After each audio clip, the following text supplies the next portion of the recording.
जय श्री श्याम। श्याम जो शीश के दानी थे वही कलयुग के राजा बने और आज हर हारे हुए का सहारा कहलाते हैं। राजस्थान की तपती रेत के बीच सीकर जिले की एक पवित्र भूमि में स्थित है श्री खाटू श्याम मंदिर। एक ऐसा मंदिर जहां श्याम बाबा अपने पूर्ण स्वरूप में नहीं केवल अपने दिव्य शीश रूप में विराजमान हैं। एक ऐसा धाम जहां लाखों श्रद्धालु नंगे पांव, आंखों में आंसू और दिल में उम्मीद लिए खिंचे चले आते हैं। सबकी एक ही पुकार, हारे का सहारा, बाबा श्याम हमारा। पर प्रश्न ये है, केवल शीश की ही पूजा क्यों होती है? ये शीश किसका है और यहां तक कैसे पहुंचा? और आखिर इस शीश ने ऐसा क्या देखा कि श्री कृष्ण ने इसे कलयुग में पूजनीय होने का वरदान दिया? खाटू श्याम जी की कथा किसी मंदिर से नहीं बल्कि शुरू होती है जहां विश्वास को धोखे में बदला गया। तो चलिए समय के उस अंधेरे अध्याय में प्रवेश करते हैं। महाभारत काल में हस्तिनापुर में पांडवों की लोकप्रियता दिन प्रतिदिन बढ़ रही थी। यही बात दुर्योधन के मन में जलन और भय पैदा कर रही थी। दुर्योधन जानता था अगर पांडव जीवित रहे तो राजगद्दी का सपना टूट जाएगा।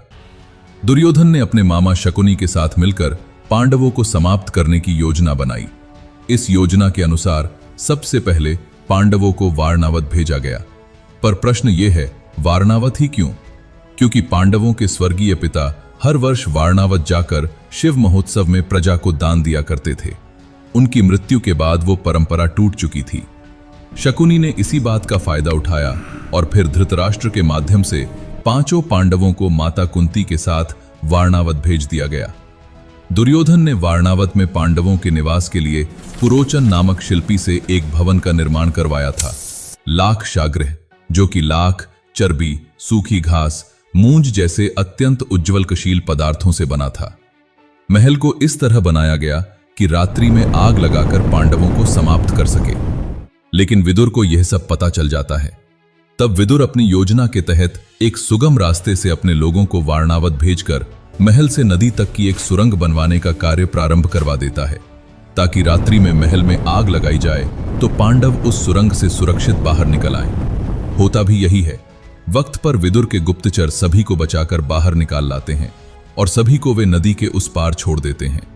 नदी पार करके वे एक भयानक जंगल में पहुंचे। उसी जंगल में रहता था एक भयानक राक्षस हिडिंब। उसकी गंध पहचानने की शक्ति तीव्र थी। जैसे ही उसे मनुष्य की गंध आई, उसकी आंखों में रक्त उतर आया। उसने अपनी बहन हिडिंबा को आदेश दिया कि वो मनुष्यों को पकड़ कर लाए।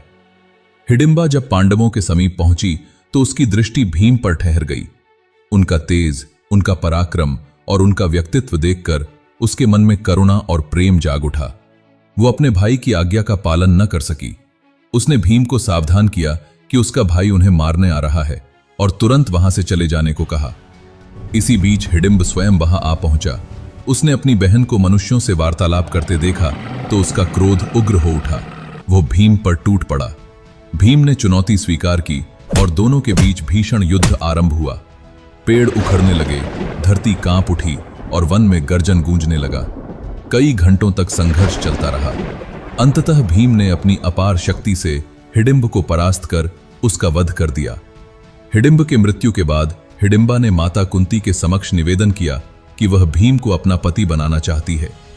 कुंती ने परिस्थिति को समझते हुए शर्त रखी कि भीम कुछ समय तक हिडिंबा के साथ रह सकते हैं, परंतु अंततः उन्हें अपने भाइयों के पास लौटना होगा। भीम ने यह शर्त स्वीकार की और उनका विवाह संपन्न हुआ। समय बीतने पर हिडिंबा ने एक पुत्र को जन्म दिया जिसका नाम घटोत्कच रखा गया। वह आधा राक्षस और आधा पांडव था, इसलिए उसमें अद्भुत शक्तियां थीं। मायावी रूप धारण करने की क्षमता, अपार बल और आकाश में विचरण करने की शक्ति। समय के साथ वह अपनी माता हिडिंबा के संरक्षण में एक महान योद्धा बनकर उभरा और पिता भीम के प्रति गहरा सम्मान रखता था। युवावस्था में पहुंचने पर घटोत्कच का विवाह एक वीर और तेजस्विनी राजकुमारी मौरवी से हुआ। मौरवी स्वयं भी असाधारण शक्तियों से संपन्न थी और देवी की उपासिका मानी जाती थी। उसका स्वभाव दृढ़, बुद्धि तीव्र और युद्ध कौशल अनुपम था।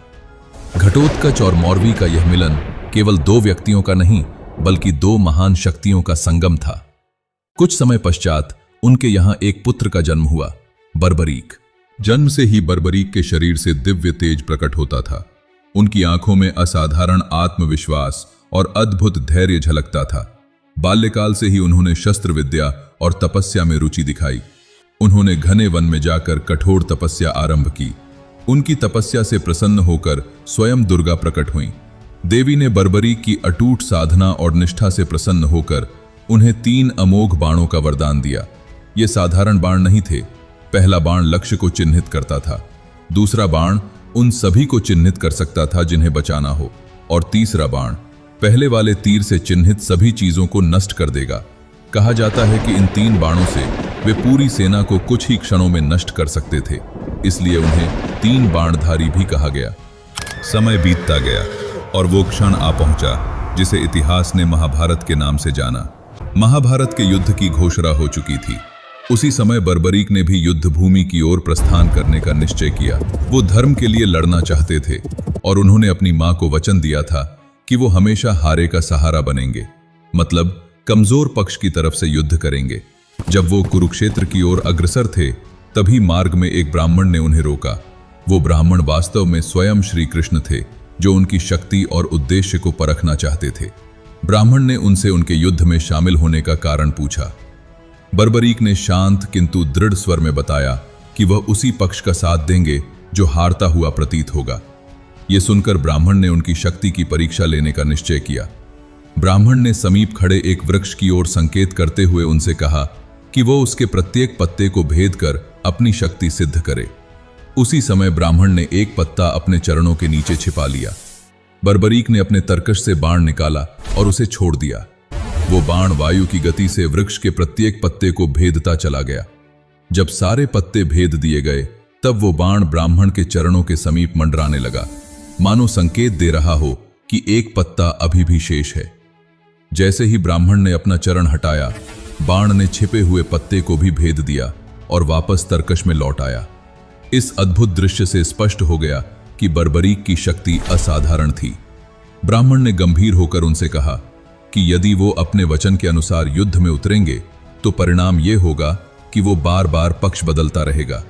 पहले वो पांडवों की ओर से लड़ेंगे क्योंकि वे कमजोर होंगे, फिर कौरव कमजोर होंगे तो वो उनकी ओर हो जाएंगे, फिर पांडव, फिर कौरव, और अंततः युद्ध भूमि में केवल वही अकेले शेष रहेंगे।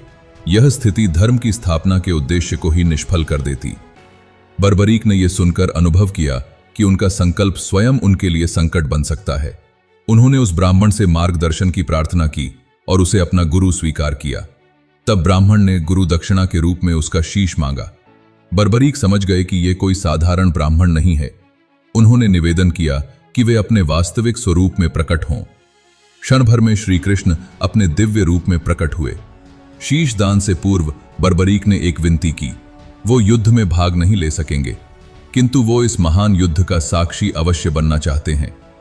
श्री कृष्ण ने उनके निवेदन को समझा और बर्बरीक को वरदान दिया कि शीश दान के बाद भी उनका शीश जीवित रहेगा। वो संपूर्ण महाभारत देख, सुन और समझ पाएंगे। बर्बरीक ने बिना किसी भय या संशय के अपना शीश अर्पित करने का निर्णय लिया। अपने ही हाथों से अपना शीश अर्पित किया। उनका शरीर भूमि पर गिर पड़ा, किंतु उनके मुख पर विचित्र शांति और संतोष था, मानो वो किसी उच्चतर उद्देश्य को प्राप्त कर चुका हो। बर्बरीक के त्याग और भक्ति से प्रसन्न होकर श्री कृष्ण ने उसे वरदान दिया कि कलयुग में वह उनके नाम से पूजे जाएंगे और हारे हुए लोगों का सहारा बनेंगे। इसी वरदान के कारण वे आज खाटू श्याम जी के रूप में पूजे जाते हैं। इसके बाद श्री कृष्ण ने उनके शीश को अमृत से अभिषिक्त कर एक ऊंचे पर्वत पर स्थापित कर दिया, जहां से वह संपूर्ण महाभारत का युद्ध देख सके। उन्होंने धर्म और अधर्म का संघर्ष, वीरों का पराक्रम और अंततः धर्म की विजय का दृश्य देखा। विजय के बाद पांडवों के मन में एक प्रश्न उठ खड़ा हुआ, इस महान युद्ध का वास्तविक श्रेय किसे जाता है? तब कृष्ण ने उन्हें उस पर्वत की ओर चलने को कहा जहां बर्बरीक का दिव्य शीश स्थापित था। बर्बरीक ने वही कहा जो उसने देखा था। उसे हर दिशा में एक ही सत्ता दिखाई दी, कृष्ण। हर योद्धा के पीछे, हर रथ के संग, हर निर्णायक क्षण में उसे वासुदेव ही दिखाई दिए। उसने सुदर्शन चक्र को घूमते देखा। वो केवल शरीरों को नहीं, अंधकार को चीर रहा था। जैसे प्रकाश अंधकार को काट देता है, जैसे सत्य मिथ्या को भेद देता है, जैसे ज्ञान अज्ञान को नष्ट कर देता है। पांडव ये सुनकर नतमस्तक हो गए। उन्हें ज्ञात हो गया कि विजय केवल उनके बल या अस्त्रों से नहीं बल्कि श्री कृष्ण की वजह से प्राप्त हुई थी। महाभारत युद्ध समाप्त होने के पश्चात बर्बरीक का दिव्य शीश काल के गर्भ में विलीन हो गया। युग बीतते गए, राजवंश बदलते रहे, पर वो शीश पृथ्वी के भीतर सुरक्षित रहा, मानो उचित समय की प्रतीक्षा कर रहा हो। कई शताब्दियों बाद राजस्थान के शेखावाटी क्षेत्र के खाटू ग्राम में एक अद्भुत घटना घटी।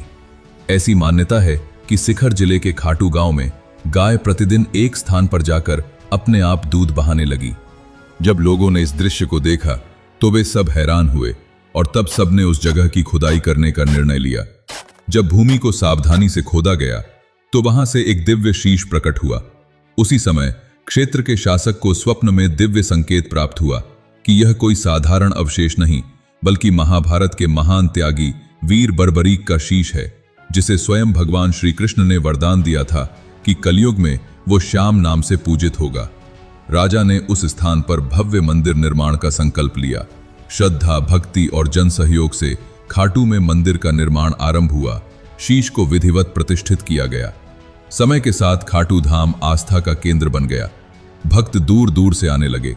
माना जाने लगा कि सच्चे मन से स्मरण करने पर श्याम बाबा अपने भक्तों की मनोकामना पूर्ण करते हैं। फाल्गुन मास में विशाल मेला लगने लगा, जहां लाखों श्रद्धालु एकत्र होकर श्याम बाबा के जयकारे लगाते हैं। फाल्गुन शुक्ल एकादशी से द्वादशी तक का समय विशेष रूप से उनका प्रिय माना जाता है। मान्यता है कि इसी पावन काल में श्याम बाबा के शीश का प्राकट्य हुआ था। तभी से हर वर्ष फाल्गुन मास में विशाल मेले का आयोजन होने लगा। जिसने महाभारत की रणभूमि में अपना शीश अर्पित किया, वह आज भी हर हारे हुए भक्त का सहारा बना खड़ा है। श्याम बाबा केवल एक कथा नहीं, एक विश्वास है, एक शक्ति है, एक आशा है। अगर आप भी श्याम बाबा में आस्था रखते हैं तो वीडियो को लाइक कीजिए, अपने परिवार और दोस्तों के साथ शेयर कीजिए और हमारे चैनल को सब्सक्राइब जरूर कीजिए, ताकि ऐसी ही दिव्य और रहस्यमयी कथाएं आप तक लगातार पहुंचती रहें। और आप में से जिन्हें भी श्याम बाबा के चमत्कार पर भरोसा है, वो कमेंट में जय श्री श्याम का जयकारा जरूर लगाए।